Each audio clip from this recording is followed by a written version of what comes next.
এবং রাগ করে বলে তুমি আমার বাটন কেন ভেঙেছ। এরপর সে সঙ্গে সঙ্গে সেটা ঠিক করে নেয়। তখন লুহান ভাবে আসলে ও কি চাইছে। পরের সকালে চুই তার ম্যাজিক্যাল পাওয়ার পরীক্ষা করে দেখে যে কিছুই পরিবর্তন হয়নি। সে চিন্তা করতে থাকে আমরা এতবার চুমু খেয়েছি তাও আমার ম্যাজিক্যাল পাওয়ার কেন রিস্টোর হলো না। তখন চুই লুহানের সাহায্যে মেডিসিন তৈরি করে এবং দাদাজিকে দিয়ে দেয়।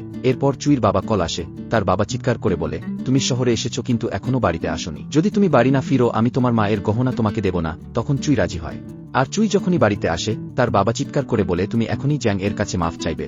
জ্যাং হলো চুইয়ের ফিয়ান্সি যাকে ড্রামার শুরুতে দেখেছি। জ্যাং চুইকে দেখেই খুশি হয়ে তাকে সোজা ম্যারেজ সার্টিফিকেট আনার জন্য সঙ্গে যেতে বলে।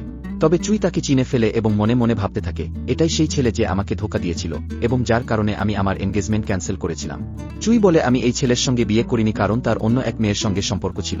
তবে জ্যাং এই সব কিছু অস্বীকার করে, তাই চুই তাকে ম্যাজিক ব্যবহার করে নিচে ফেলে দেয়। এরপর চুইয়ের সাতমা জ্যাং এর পাশে এসে চিৎকার করতে শুরু করে।